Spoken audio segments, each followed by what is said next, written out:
Vitamins, minerals, calcium, iron, zinc, biotin, ये सभी health supplements बहुत ज़रूरी हैं और अगर वेजिटेरियन इंसान इनको नहीं लेगा तो वो डेफिशिएंट रहेगा। आप ऐसा सोचते हैं क्या? अगर सोचते हैं तो बिल्कुल गलत है। नमस्कार, मैं doctor Sakshi, medical officer, directorate of Ayush से। आजकल विभिन्न फूड इंडस्ट्रीज़ इन प्रोडक्ट्स को लगातार बेच रही है और हम लोग भी इस भय से खरीद रहे हैं कि कहीं हम लोग डेफिशिएंट ना हो जाएं, हमें कैल्शियम की डेफिशिएंसी या आयरन की डेफिशिएंसी ना हो जाए, जिंक की डेफिशिएंसी ना हो जाए, इस भय से हम खरीद रहे हैं। लेकिन अगर हमारी डाइट बैलेंस्ड है, हमारी अग्नि ठीक से काम कर रही है, हमारी एब्जॉर्प्शन ठीक हो रही है, तो हमें किसी भी सप्लीमेंट की आवश्यकता नहीं है। सबसे ज़्यादा बिकने वाला प्रोडक्ट कोलेजन। कोलेजन हमारी बॉडी में भरपूर मात्रा में सिंथेसाइज होता है, लेकिन अगर हमारा लाइफस्टाइल ठीक नहीं है, हम जंक फूड लेते हैं, नींद ठीक नहीं है, तो इसकी सिंथेसिस का प्रोसेस स्लो हो जाता है। लेकिन इसके विपरीत अगर हम अपनी डाइट में भरपूर मात्रा में विटामिन सी, जो कोलेजन की प्रोडक्शन को बढ़ाता है, वो इंक्लूड करेंगे तो डेफिशिएंट नहीं होंगे। अगर हम अनियंस खाएंगे, अपनी आहार में लेंगे, जो कि सल्फर रिच है, जो कोलेजन प्रोडक्शन को बढ़ाता है, तो हम कभी डेफिशिएंट नहीं होंगे। कॉपर ऐसा मिनरल है जो कोलेजन प्रोडक्शन एनहांस करता है। अगर आप कॉपर वेसल में पानी पिएंगे तो भी आप कोलेजन डेफिशिएंट नहीं रहेंगे।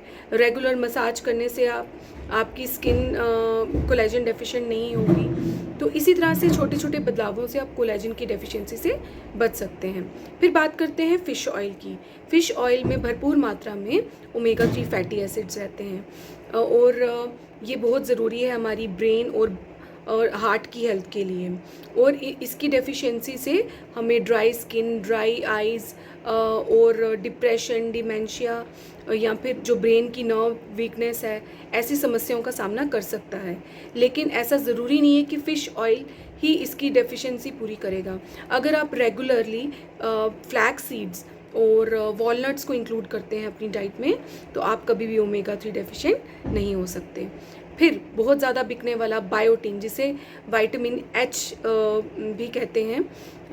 अगर आपकी स्किन पे एकदम से रेड रैशेज़ हो रहे हैं और आपका हेयर फॉल हो रहा है, तो बायोटीन डेफिशिएंट हो सकते हैं। लेकिन इसकी डेफिशिएंसी को हम होल ग्रेन से, नट से और फ्रूट्स, स्पेशली बनाना से हम फुलफ़िल कर सकते हैं। हमारे हेयर की हेल्थ हमारे गट की हेल्थ पे डिपेंडेंट होती है। तो अगर आप प्रोबायोटिक रिच फूड लेंगे, जैसे इडली या फिर डोसा, तो आप कभी भी बायोटीन डेफिशिएंट नहीं होंगे। फिर एक बहुत बड़ा मिथ है विटामिन B12 को लेकर कि विटामिन B12 जो है वेजिटेरियन लोगों को लेना चाहिए, क्योंकि नॉन वेज आइटम्स में ही रहता है। बहुत बड़ा मिथ है। पहले तो जानते हैं इसकी डेफिशिएंसी से क्या होता है। तो पेलनेस ऑफ स्किन, जो आपकी नाखून है वो ब्राउन हो सकते हैं। फिर टायर्डनेस, फैटीग, डिप्रेशन, ऐसे साइंस हो सकते हैं। अगर आप वीक में 1 या 2 बार अंकुरित अनिया, स्प्राउट्स को इंक्लूड करेंगे, व्हीट ग्रास लेंगे, डेयरी प्रोडक्ट्स, आंवला, मशरूम्स बहुत रिच हैं विटामिन B12 में, तो आप कभी भी डेफिशिएंट नहीं होंगे। फिर कैल्शियम, जिसको हम बिना सोचे समझे अपनी रोज़ लेते हैं, ये सोच के कि हम 40+ या 30+ हो गए हैं तो कैल्शियम लेना है। लेकिन आप शायद जानते नहीं हैं कि कैल्शियम की एब्जॉर्प्शन होना बहुत ज़रूरी है, जो कि डिफ़िकल्ट होती है क्योंकि ये फैट सॉल्युबल रहता है। पहले तो जो कैल्शियम है ये बोन्स और टीथ में स्टोर्ड होता है, इसलिए इसकी डेफिशिएंसी की वजह से आपको टूथ डिके, टूथ कैविटीज़ और क्रैकलिंग ऑफ बोन्स, ऐसी समस्याओं का सामना करना पड़ता है। अगर आप अपनी डाइट में चूना, जो किसी भी पान की शॉप से आपको मिल जाएगा, अगर आप इंक्लूड करेंगे, आप कभी भी लाइफ में कैल्शियम डेफिशिएंट नहीं होंगे। दूसरा, फूल मखाना। फूल मखाना अगर आप घी में भूनकर अगर आप रोज़ाना इसका सेवन करेंगे तो भी आप कैल्शियम डेफिशिएंट नहीं हो सकते। फिर पीनट बटर जो है, ये बहुत अच्छा सोर्स है कैल्शियम का। तो अगर आप ये छोटे छोटे बदलाव अपनी ज़िंदगी में करेंगे अपनी डाइट में, तो आप कभी भी डेफिशिएंसीज़ का सामना नहीं कर सकते। कैल्शियम एब्जॉर्प्शन बहुत ज़रूरी है, क्योंकि अगर कैल्शियम एब्जॉर्प्शन नहीं होती, मैल एब्जॉर्प्शन की वजह से आपको अन्य समस्याओं का सामना करना पड़ सकता है, जैसे कि किडनी स्टोन्स हो सकते हैं, कैटरेक्ट ऑफ आईज़ हो सकता है, फिर आर्टरीज़ की कैल्सिफिकेशन हो सकती है, और जो एक्सेसिव कैल्शियम है वो भी डिपॉजिशन होना शुरू हो जाती है, तो जो हमारे शरीर को नुकसान देता है। फिर बात करेंगे जिंक में। कोरोना के टाइम में सबसे ज़्यादा बिकने वाला जिंक और विटामिन सी था।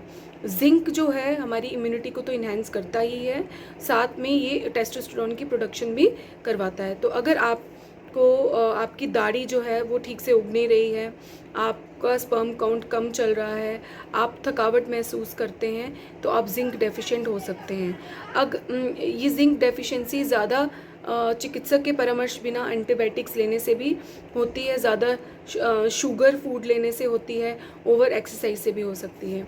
अगर आप अपनी डाइट में whole grains, nuts, specially cashew nuts जो कि बहुत रिच हैं जिंक में, इंक्लूड करते हैं, तो आप कभी भी जिंक डेफिशिएंट नहीं होंगे। फिर देसी काऊ के जो प्रोडक्ट्स हैं, चाहे वो घी हो, दूध हो या बटर हो, अगर आप वो इंक्लूड करते हैं तो आप जिंक डेफिशिएंट कभी भी नहीं हो सकते हैं। तो आशा करती हूँ इस वीडियो के साथ आपका ये भ्रम दूर हुआ होगा कि आपको हेल्थ सप्लीमेंट्स अगर आप नहीं लेंगे तो आप डेफिशिएंट रहेंगे। वीडियो पसंद आई है तो लाइक और सब्सक्राइब करना ना भूलें। बहुत बहुत धन्यवाद।